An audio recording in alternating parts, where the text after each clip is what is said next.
watching Hack the File. I'm Michael Lopez, and today we're gonna go over the next chapter in the ethical hacking series. And this one's TLS and Diffie Hellman.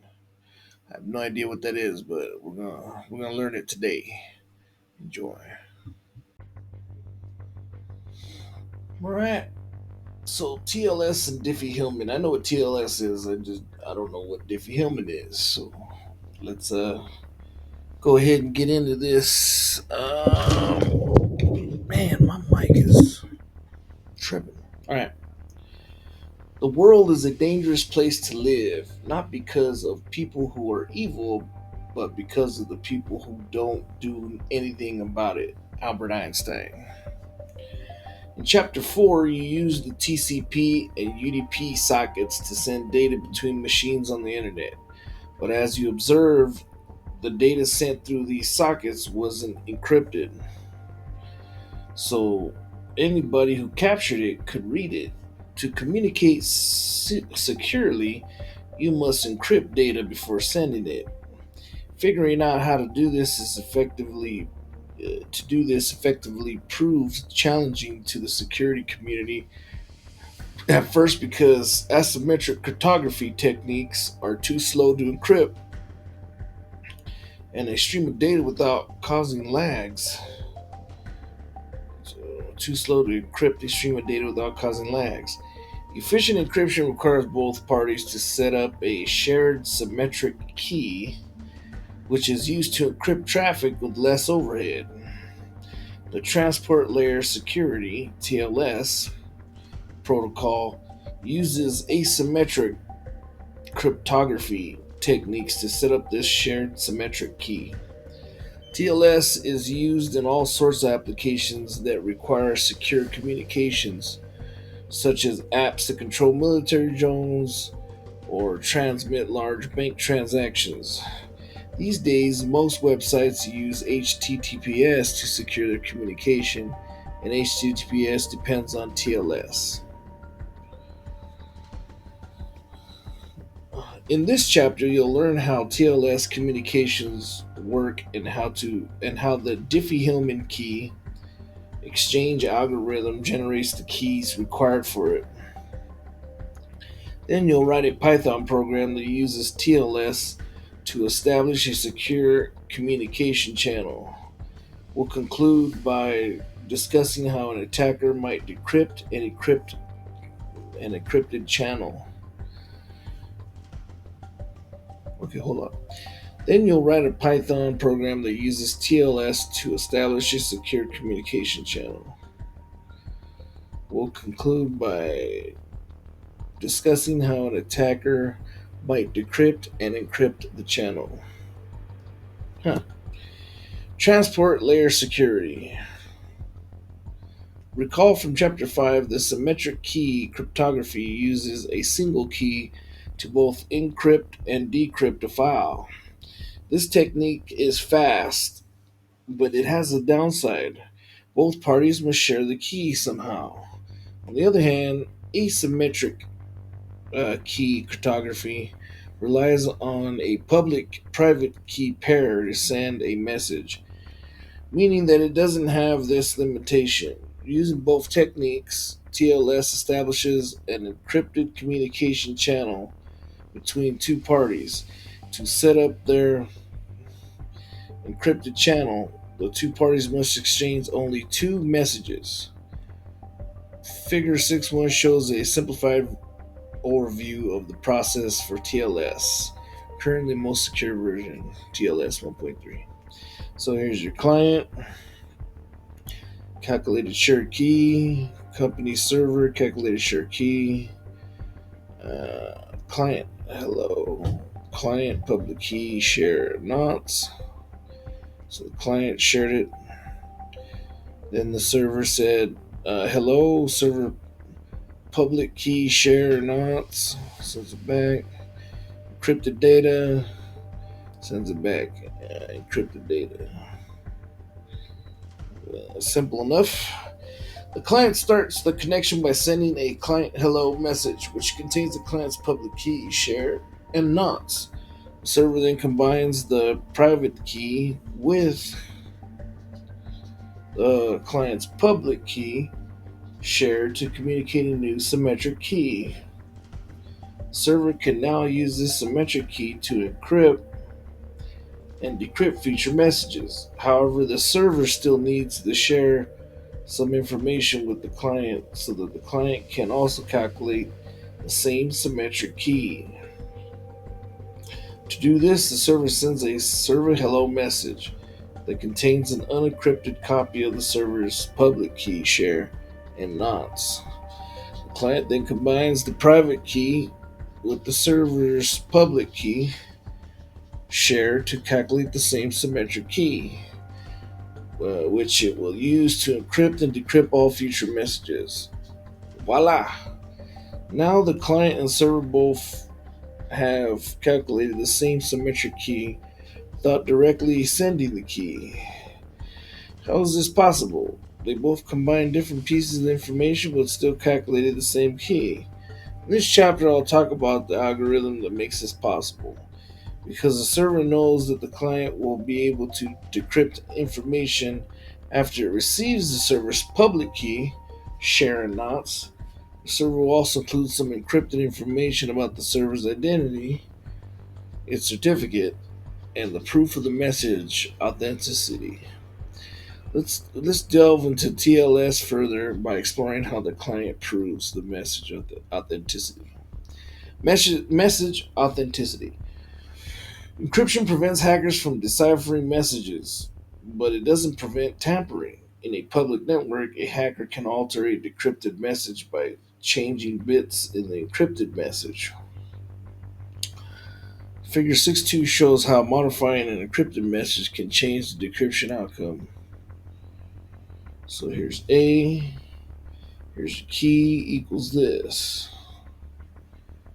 Modified by hacker, and you took that, equals 1 plus we do take to a 0. How a hacker can modify an encrypted message affects the decrypted outcome. This isn't an issue for TLS users because they can detect when a message has changed and reject it. Imagine that whenever you sent a package to the mail, you wrote the package's weight on the tag.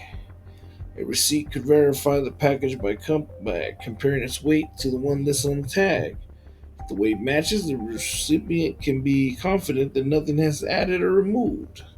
TLS uses hash-based message authentication code, HMACS, to verify messages. The HMAC function uses a cryptographic hash function to generate a unique hash for each message.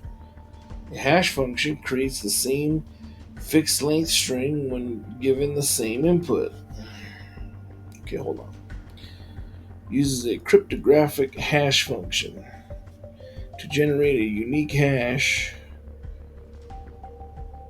for each message. A hash function creates the same fixed length string when given the same input. The message recipient replies HMAC and compares the two hashes. If the message is altered, its hash will be different. But if the hashes match, the hash message is authentic. Hash functions by themselves do not provide authenticity because they're publicly commutable.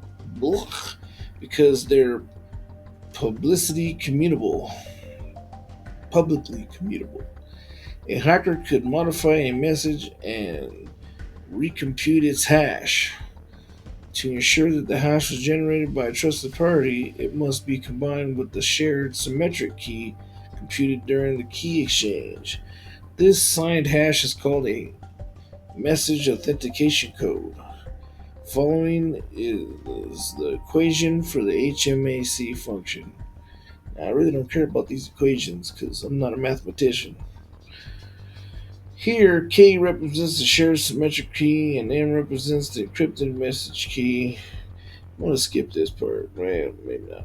H represents the hash function, most commonly SHA-3 256. K is the block size version, 2 pieces. Lastly, Pero, iPad, or console. Once a message is encrypted, it is then hashed and signed by HMAC function. The MAC is then attached to the message and sent. Only a person with the secret symmetric key can change the hash. Certificate authorities and signatures.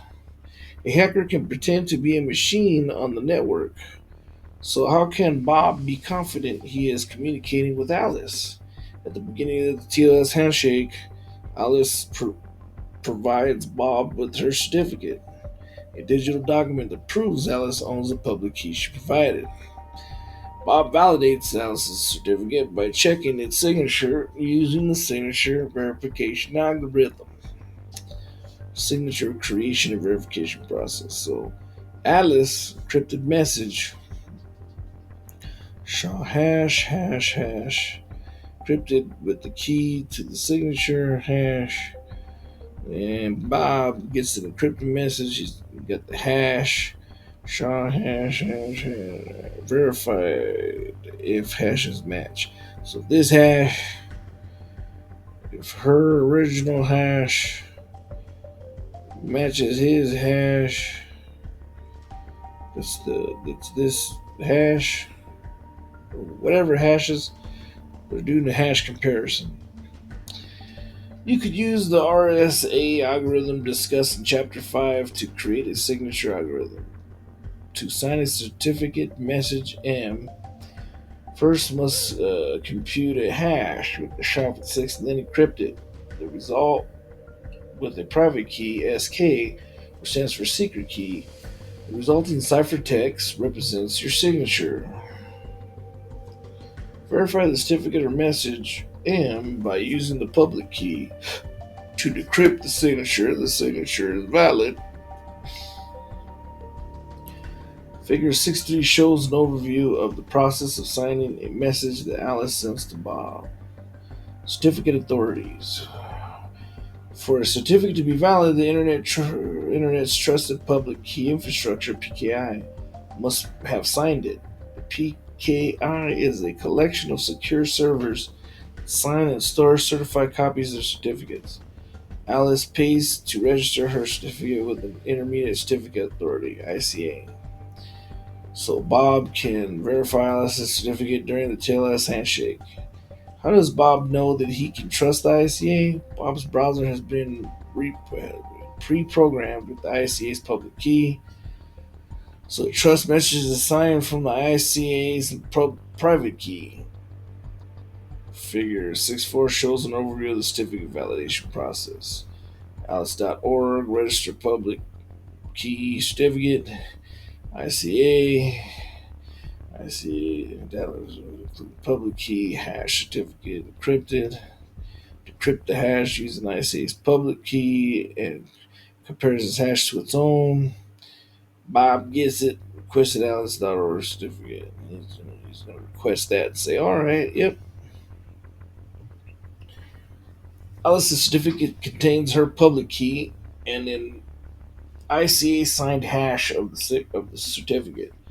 When Bob's browser receives the certificate, it decrypts the hash and verifies the certificate by comparing the computed hash with the decrypted hash.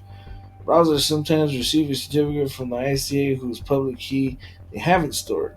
In this case, the browser must use other public keys to validate ICAs. Browser must use public keys to validate ICA certificate. There are 14 root certificate authorities, CAS, in the world, and all browsers must include their public keys. When a root CA trusts an ICA, it signs the ICA certificate. When Alice provides her certificate, she also provides a signed copy of the CA certificate Bob needs to certify her certificate. Figure 6.5 shows a list of certificates used to trust the Virginia EDU certificate. You can view the certification path in Google Chrome by clicking the lock icon on the left side of the URL bar and then selecting the certificate from the drop down menu. We're not going to do this because everybody knows about that. Virginia EDU certificate, hash certificate, encrypted. Let's examine this certificate path. The root CA Sectigo validates the ICA in comment by signing a hash in the icon certificate. When Bob's browser receives a Virginia EDU certificate, it first validates in common certificates by verifying the hash certificate provided. If the hash matches, Bob's browser can trust in common certificates and use the in-common public key to decrypt the hash of the Virginia EDU certificate. In this example, the certification path is only 3 levels deep. For longer paths, the browser starts at the root certificate and follows the path until it reaches the last certificate, validating each certificate along the way. So this is kind of something that you can't skip. I mean, it's a lot of reading, but you don't want to skip it because this is very important to, learning about cybersecurity and hacking. Okay, using Diffie Hellman to compute a shared key. Before two parties can encrypt packets, they must compute a shared key. One way they can do this is with the Diffie Hellman key exchange algorithm. In this section, we'll look at the 6 steps of the Diffie Hellman key exchange. Table 6.1 provides a summary of all the steps. Don't worry if it seems complicated. I'll explain each of these steps in the subsections that follow. Often hackers manage to break some encryption because they discover mistakes in the design or implementation of a cryptographic algorithm. At the end of this section, we'll examine how state actors like the NSA could break Diffie-Hellman encryption. The steps used to establish a shared key in a Diffie-Hellman key exchange. P. Alice and Bob. P. 1. Shared parameter is G. 2. P2. Random. A, G, whatever. B. Random. 3. A knots. B knots. 4. Yep. That makes a lot of sense to me.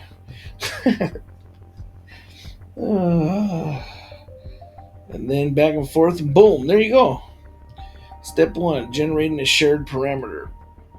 Dang, do we have to go through these steps? 6 steps, well, I guess, so you can understand it. The first step in the Diffie-Hellman key exchange algorithm is generating a shared parameter, P and Q, which will be used to compute the public and shared secret keys. The generator G is usually set to the value of 2. The parameter is called the generator because we use it to generate the public key by computing GA. All our public keys are generated from a base G, so we say that they're the same group. You think of the group as, I might have to skip this. I don't care how it's encrypted. I don't know. Not at this level. We're just trying to learn how to do some hacking here. We're not trying to learn, this is not a master's class and whatever, learning all this crap. So, I think we could skip it. You could generate these parameters. Okay, well, secure page. You could generate these parameters by running the following command. I don't think I'm going to generate that. The OpenSL program generates the keys. The gen program flag directs opens to generate the parameters of the Diffie-Hellman key exchange algorithm. Alright, let's do that. Might as well. Let's see what we can generate. So I had to redo everything. So this is a new VM. So let's see how well it works. Open SSL gen key gen p key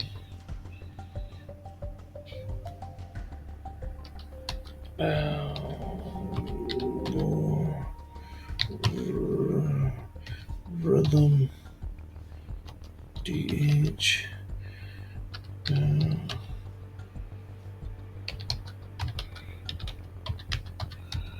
parameters PG dot pim. Man. I think those are supposed to be dashes between them, but it doesn't really show that. Yeah.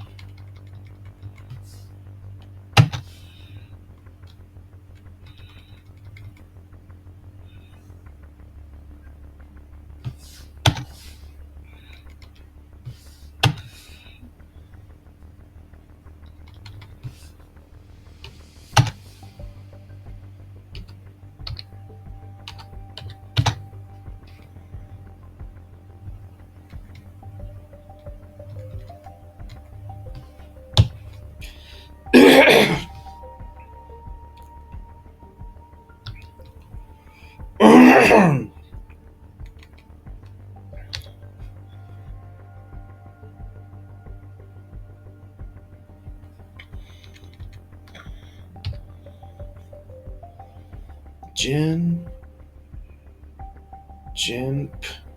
key.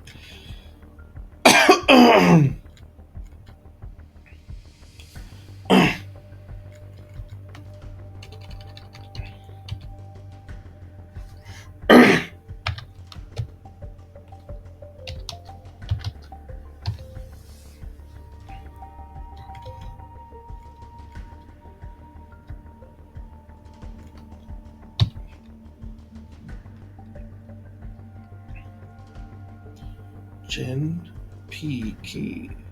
Gen P key. There's no dash.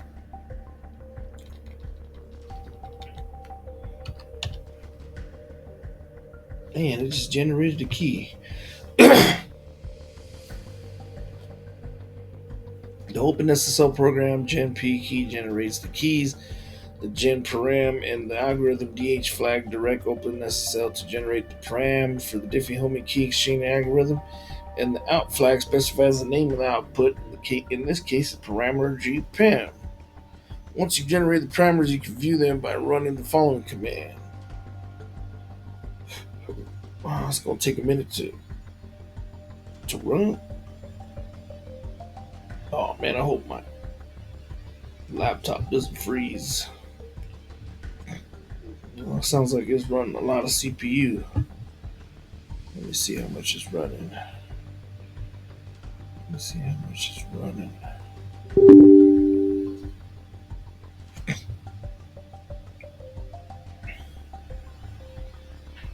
Ooh, it's getting hot.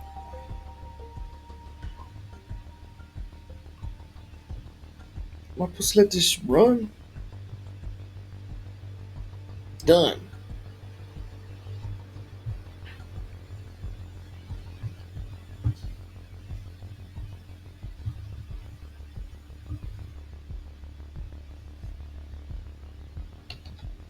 Open SSL PKEY param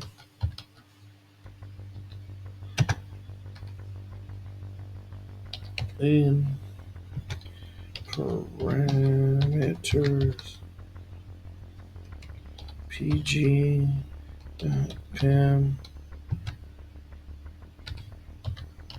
dex. There you go. The OpenSSL program PK param extracts the parameter from the .pem file, and the text flag outputs a human readable version of the key. After you run the command, you should be able to see it looks like the following. Does it look like that? Let's see.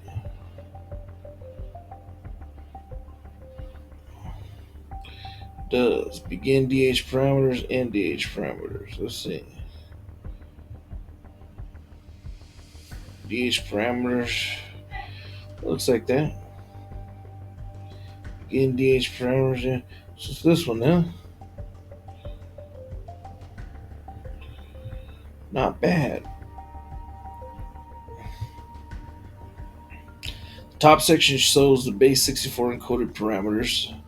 On the bottom section shows a human readable representation.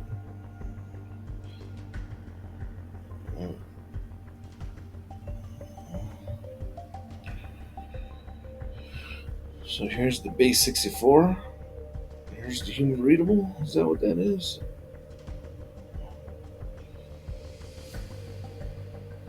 Okay.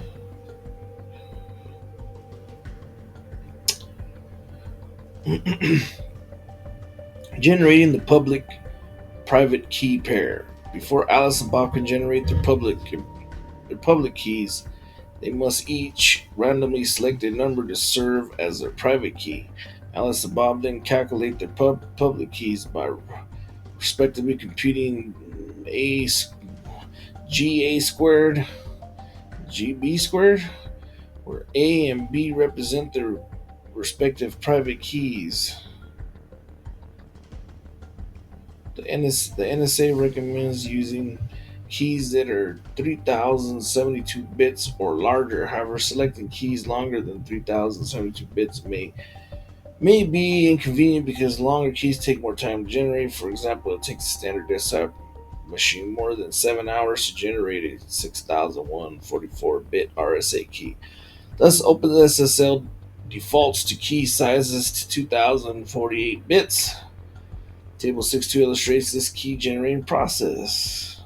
Private A and B, public A and B.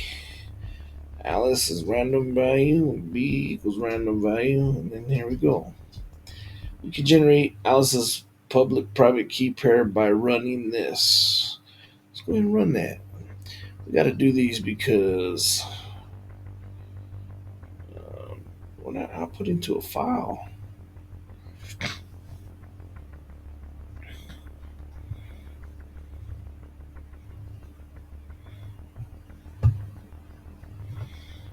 Open SSL gen p key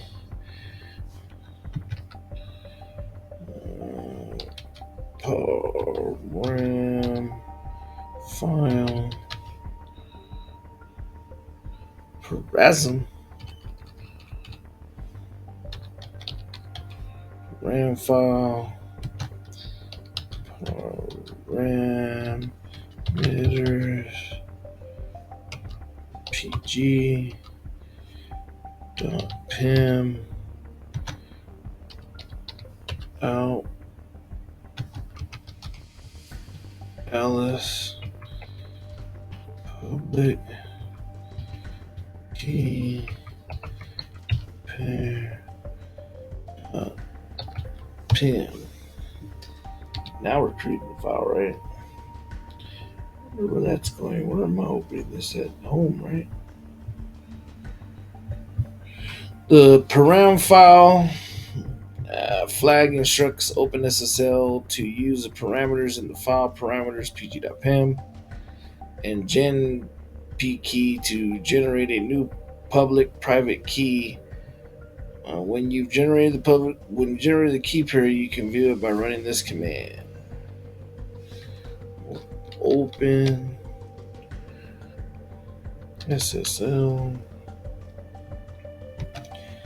p key and Alice public key pair pen minus text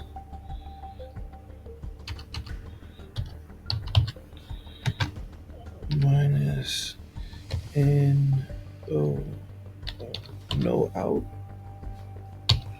Just want to see it, huh? There it is. DH private key, public key, B. The Open SSL utility P key parses private keys. The output of this command represents both keys. 2048 hexadecimal numbers shown here. Remember that you should never share your private key. If If an attacker is able to steal or calculate your private key, they'll be able to decrypt all your communications. Next, use the same public parameters to generate Bob's public private key pair. Let's do Bob's next. Open gem key. Open SSL. Gem key. Param file. Parameters PG. Out. Bob. Alright, so Bob. Let's put this over here.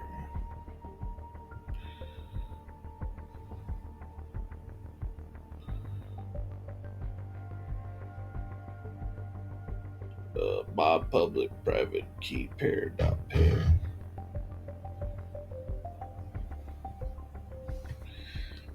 Bob public. Oh, what the heck's going on here? Move that over here.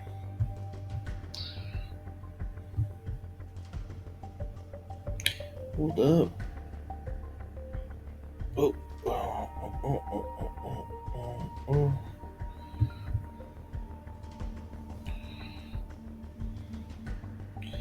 Bob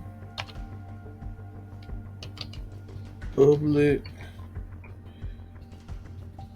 private key pair dot pin.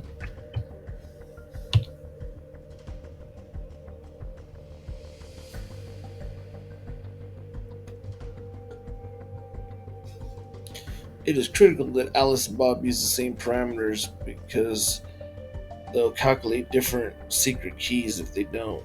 That work?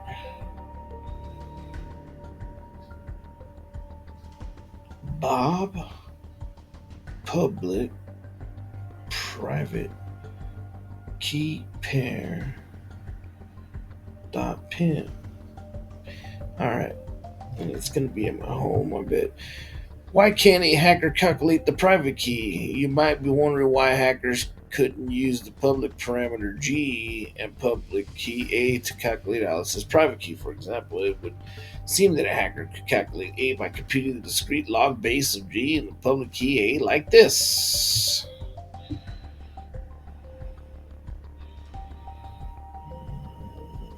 This would be possible if A were a small number. However, A is a very large number, 2000 bits. In our case, if you wrote out the largest possible 2048-bit number in the decimal, it would be 617 digits long and equivalent to multiplying a trillion by itself 50 times. Because calculating the discrete log is a much slower process than calculating the original exponent, it would take an attacker the remaining life of the sun to calculate the private random value of A from a public key from the public key A using known classical algorithms. However, researchers expect that quantum computers will someday be able to quickly calculate the discrete log, at which point these encryption algorithms will no longer be safe. If you're worried about this, you can take one of two approaches to future-proofing your encrypted files. Choose longer keys. A key size of 3000 bits should buy you some time. However, a quantum computer improves. Even those keys won't be long enough. Use a quantum-safe encryption algorithm. The team of hquantumsafe.org. I'm going to look at that. Open quantum safe. Huh. You have to read that article. That's at openquantumsafe.org. Awesome. HT here. Pause that. Get that if you want. If you're into that stuff. It's working on the open source implementations of quantum safe algorithms. One of the most promising approaches is lattice-based cryptography. However, a discussion of these is out Outside the scope of this book, if you're curious, I recommend Chapter 16, a graduate course in applied cryptography by Dan Bohan and Victor Shoup. You can access it by visiting books on let's see that. Graduate course applied by Dan Bohan. Dang. If you want to learn more about cryptography, here it is, baby. You know, I'm just I've just tasted the beauty of cryptography, but this is something that everybody needs to learn. All right, you can ask about okay, blah blah. Step 3: exchanging keys, shares, and nonces. Next, Alex and Bob exchange their public keys and nonces, random numbers. Recall from Chapter 5 that nonces ensure that each ciphertext is unique. Table 6.3 describes this step: exchanging the public key, shares, and nonces. Step 3: a nonce. A nonce. Use the open SSL-P key utility to extract Alex's public keys. Let's do that. Let's do that. Let's do that.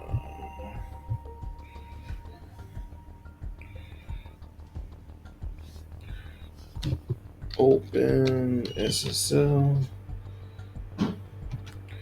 P key in Alice public private key pair pin PUB out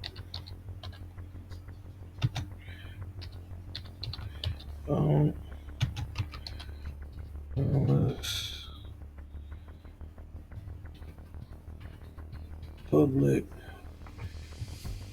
key pin. Could not open the file or URI for loading key from Alice. Let's see why. No such file. Alice public private key pair. Maybe I let's do that again. Maybe I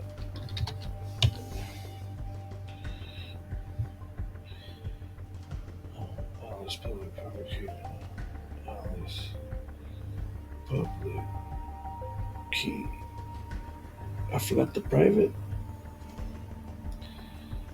Huh.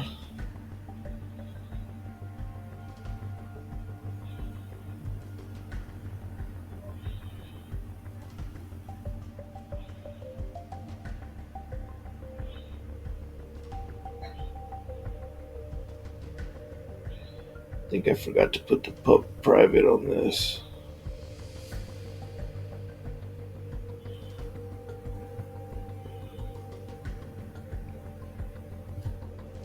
That sucks.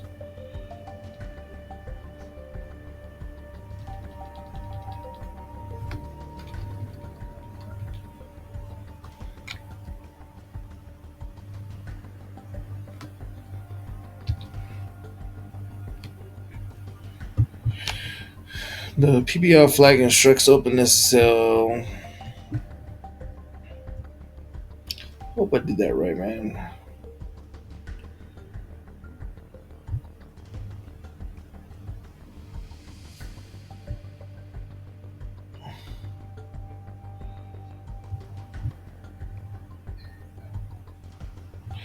The PBR flag instructs open SSL to output Alice's public key only. Extracts Bob's public key.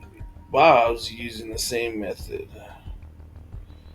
And let's extract Bob's using the same method.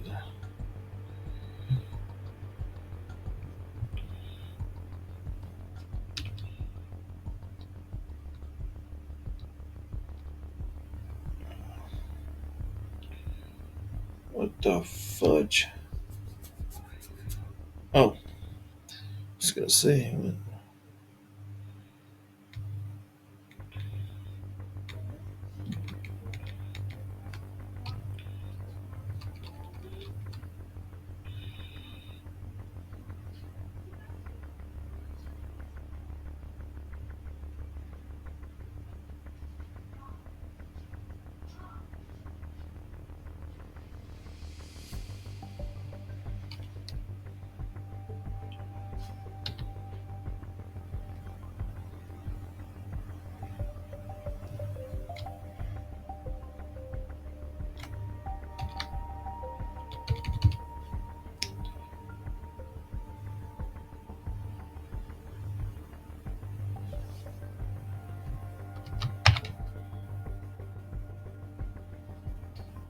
Bob, public key.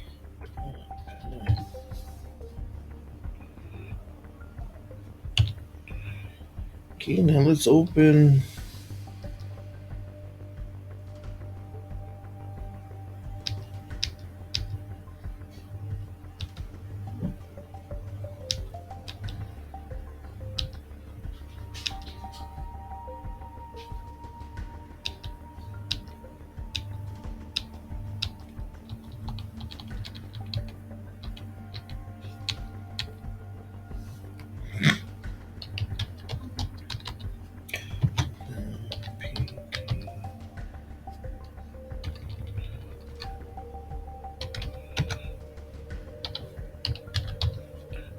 P key. Cuban and Bob, public key. Pen dash text. There it is. Public, private. That's readable, I think. I don't know. Notice that the generating file contains only Bob's public key and the public parameters P and Q. Calculating the shared secret key. Now that Alice and Bob have each other's public and private keys, public parameter, they can independently calculate the same secret symmetric key. Alice calculates the shared key by raising Bob's public key B to the value of her secret key, resulting in a new shared key. Bob does the same with Alice's public key and his secret key, resulting in the same secret key. To see what the two public keys generate, okay, to see why the two public keys generate the same secret key, remember that we calculated Alice's public key A by using G to value her secret key. If I substitute this in Bob's calculation of his secret key, we get the same thing.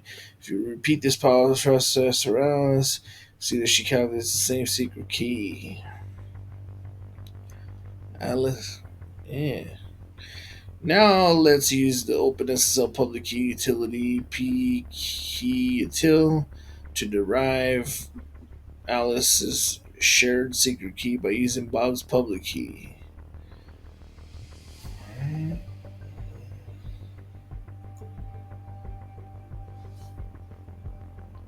Open SSL pkey UTL pkeyutil DERB public key key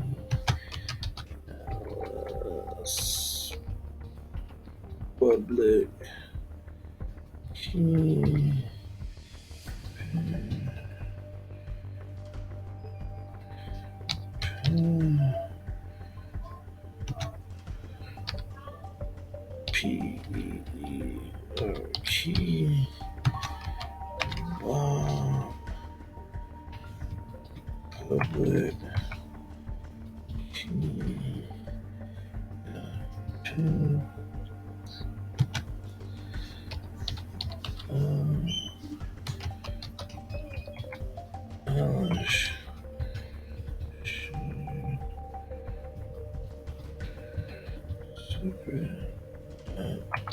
bin. We can also derive Bob's shared secret key by using the same command.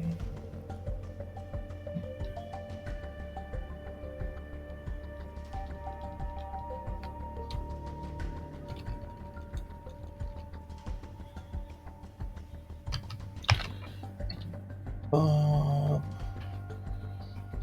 public private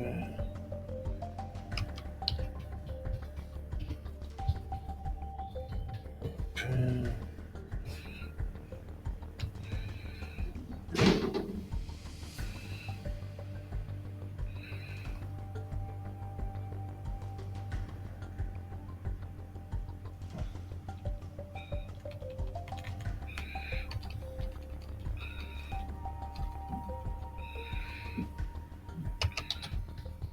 TLS public key pen.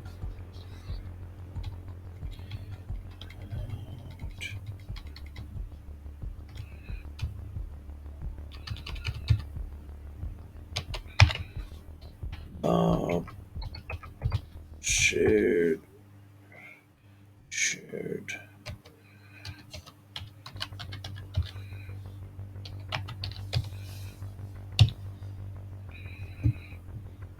You can view a human readable version of Alice's secret by using this command. XXD Alice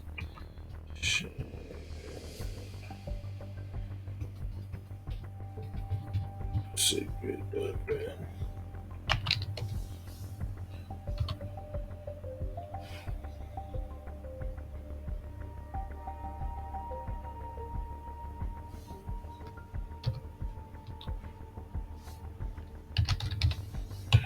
The command wasn't installed, so now we're going to install it. Now we're going to run it, and there you go. Now let's use the CMP command to compare Alice and Bob's shared secret keys. If the keys are the same, the command won't print anything. However, if they don't match, it will print out that they're different.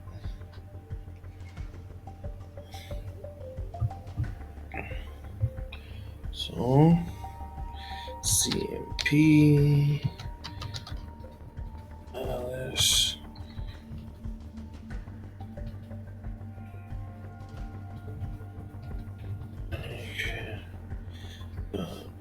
bin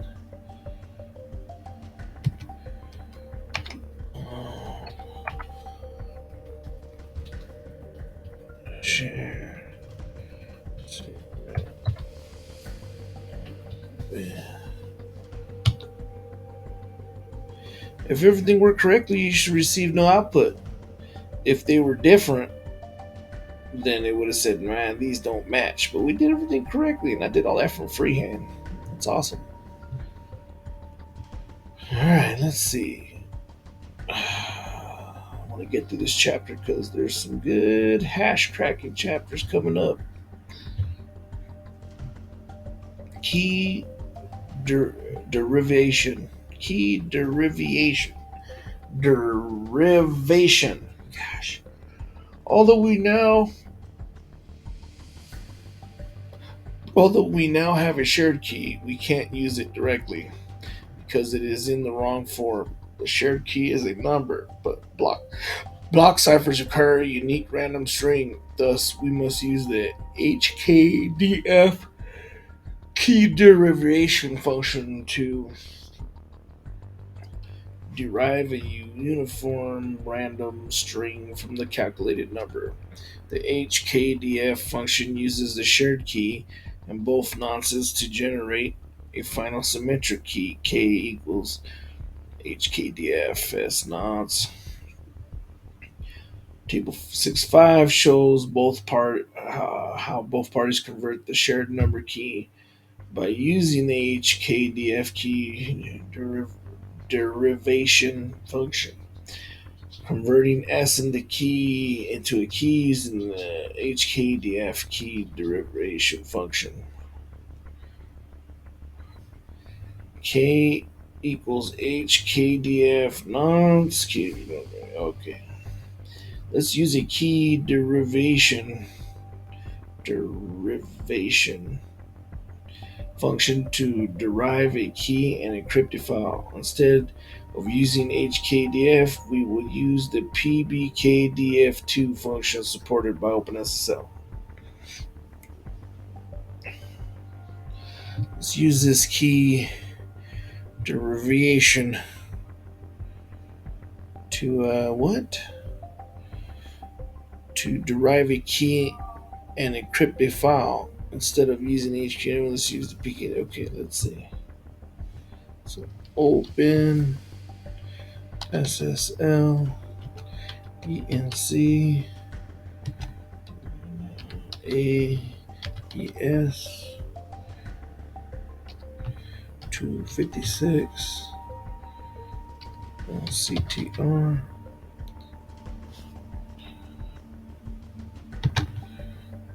PBK DF2 minus E minus A minus N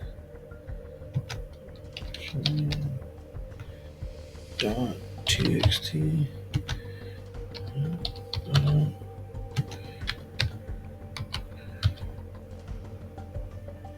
CRY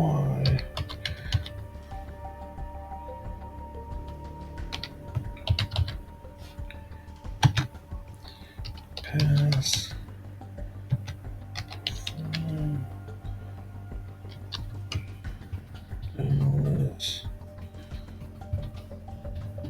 TLS shared secret bin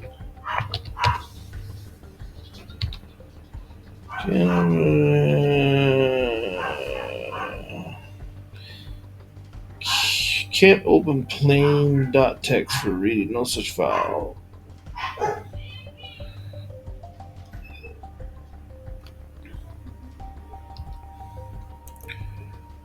EANPLAIN text.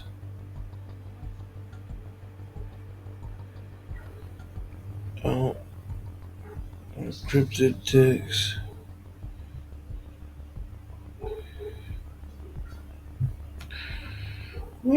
Did I used to have a plain text?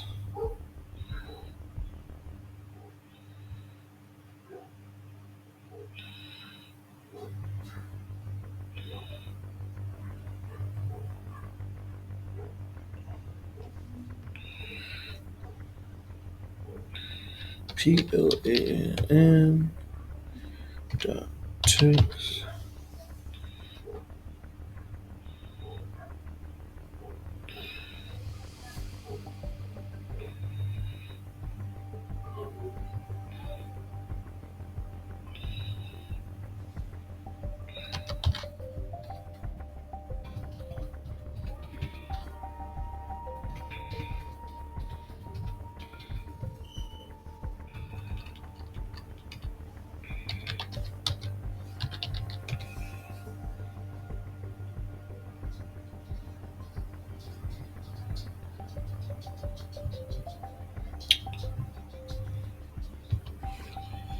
Got it. So that used to be there in the last assignment. This book builds off of the last assignment.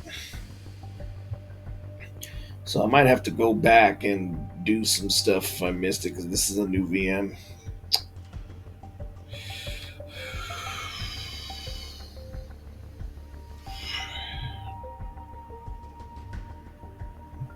Once you run this command, it will derive a key from the binary value stored in Alice shared secret bin. Next, open SSL to use the derived key to encrypt the plain text file and write the encrypted results to the encrypted text.file. Yeah, that's what it did. Attacking Diffie Hellman. Now that you understand Diffie Hellman algorithm, let's examine how state actors could recover private keys from 1000-bit public keys. Ideally, when choosing shared parameters, a browser would randomly select P from a large set of primes. Remember, all operations remote P. However, most browsers will only use a small subset of prime numbers. A state actor will access a large computer research could pre-compute 1000 bits prime numbers. They can achieve this by using the fastest known algorithm for computing the inverse log, the general number field sieve, GNFS. GNFS consists of 4 steps. State actors pre-compute the first 3 steps and can then easily compute the last steps when needed. In previous versions of TLS 1.2, the client and the server negotiated encryption types and key lengths using encrypted packets. This allowed attackers to intercept packets and downgrade the key to a length of 1024 bits. Luckily, the newest versions of TLS 1.3 is not vulnerable to this kind of attack. Elliptic curve Diffie-Hellman. Elliptic curve Diffie-Hellman is a faster implementation of the Diffie-Hellman key exchange algorithm that achieves similar securities with shorter keys. For example, 250-bit elliptic curve key is equivalent to 3000 bits RCA key. Keys are considered equivalent if it would take the same amount of computer resources to break them instead of calculating exponents. Elliptic curve Diffie-Hellman performs mathematical operations on an elliptic curve and a type of curve that looks like the one shown. I believe you. The elliptic curve Diffie-Hellman analysis public key A is a point to elliptic curve calculated by multiplying a randomly selected private integer A, shared G, called generator. This generator is pre-selected to be a point on the curve that maximizes the number of possible public keys that can be calculated from it. Let's dive into how this works. The math elliptic curves. Elliptic curve is defined by this, where A, B are the parameters of the curve. Shown popular elliptic curve, the blah blah curve. So use several cryptic applications, including Bitcoin. The SecP256K1 curve is defined by the following equation: plus 7. The National Institute of Standards and Technology (NIST) recommends the P256 or curve 25519 elliptic curves, which are the most widely used curves in the web today. We'll use the SecP256 cable curve shown in Figure 66 in the discussion. However, the same concept applies to P256 and curve 25519. Like the original Diffie-Hellman algorithm, the elliptic curve Diffie-Hellman uses shared parameters G and private keys. Public key point on the curve and the private key randomly chosen integer. Table 66 summarizes the steps.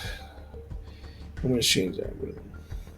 Hellman algorithm, all operations, mode P, however, okay. So this is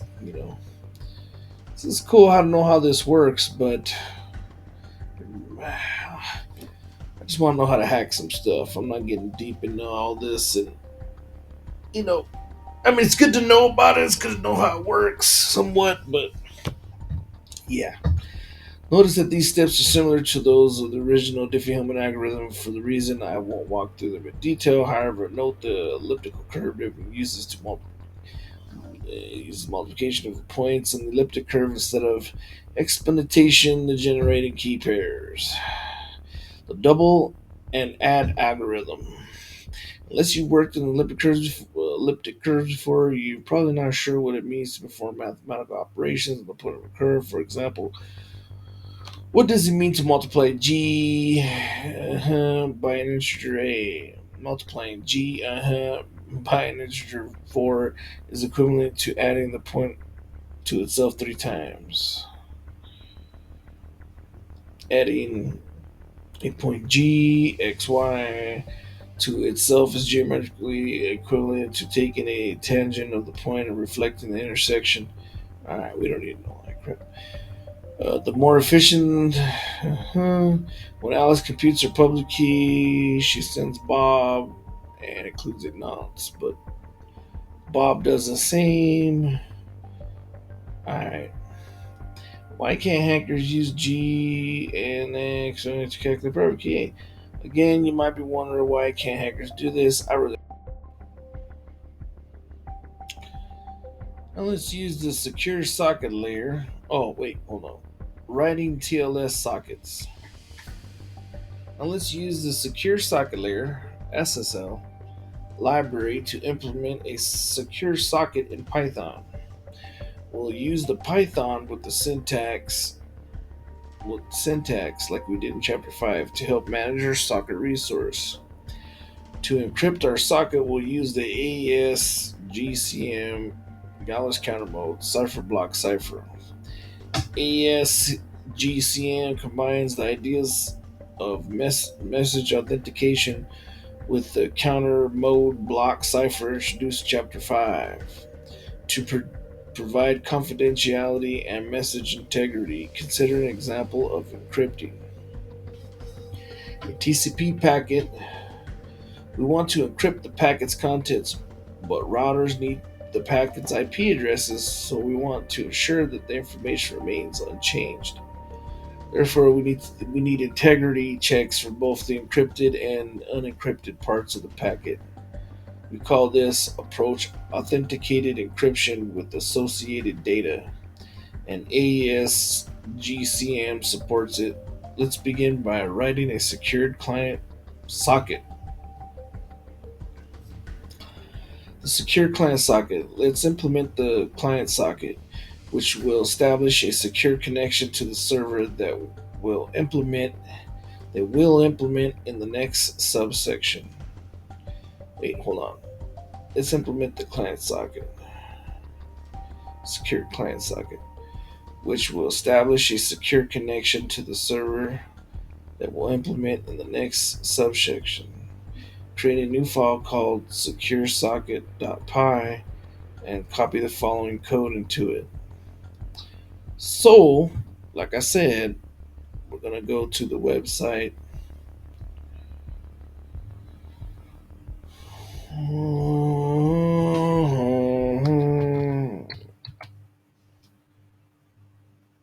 Ethical thing.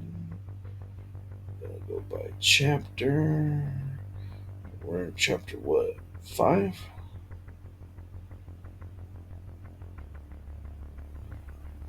8? What chapter are we on?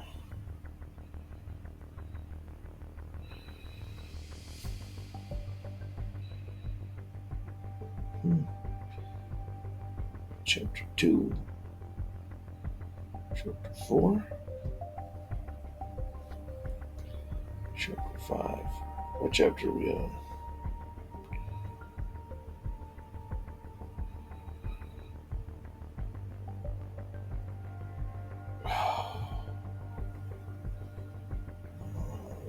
Right there. This is a new damn chapter 6. Writing to TLS sockets. Chapter 6. There is no chapter 6. It's only chapter 5.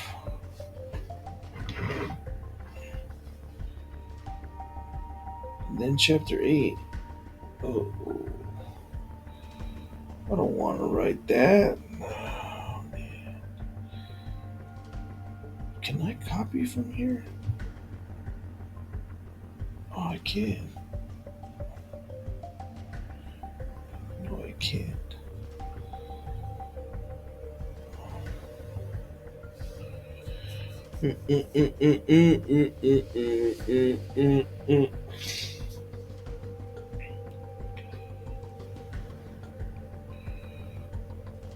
Is there any copy in here? That sucks.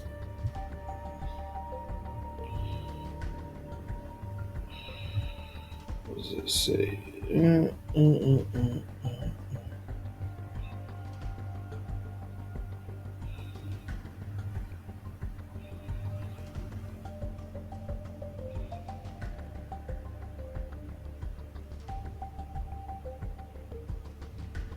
What the ah, that's a note. Oh my gosh. I'm gonna have to pause this and then type this out because it's not in the library. They skipped chapter 6 and 7 in here. What's it called? Name it secure socket.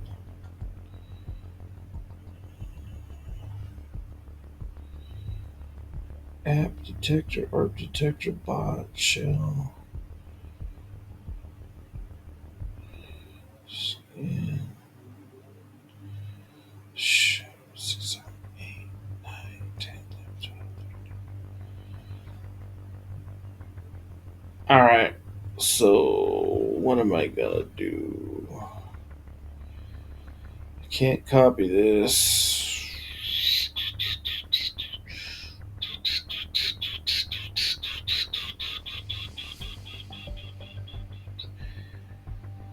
Let me see what I can try. Oh, see if I can control C that.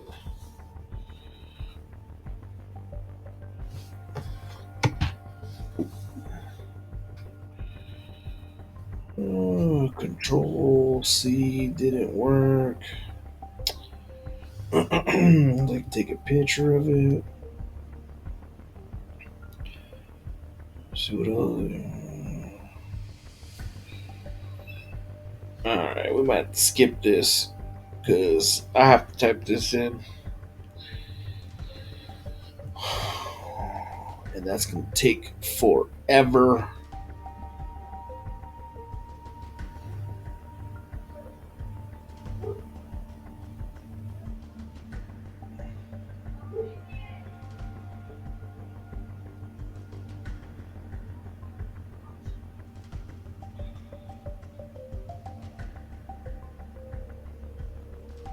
I mean, what?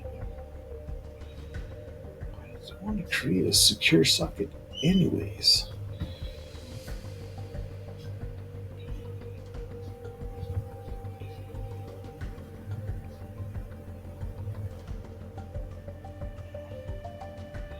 Is that even the right? Yeah, ethical hacking book. Book by chapter. Hmm?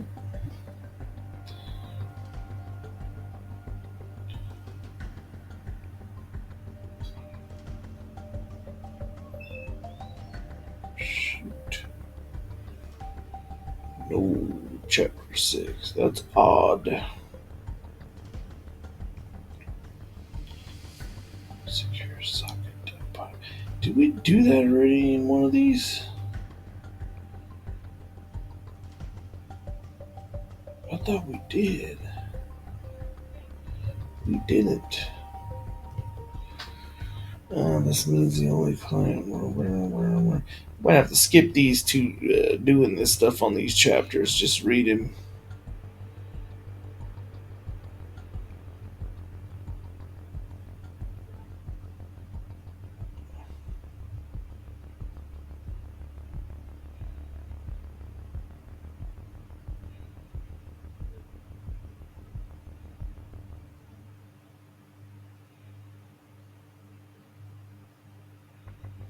Huh.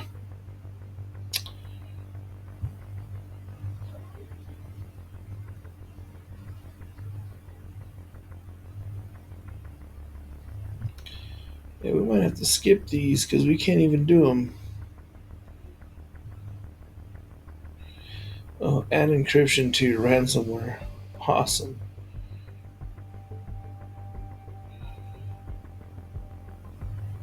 So,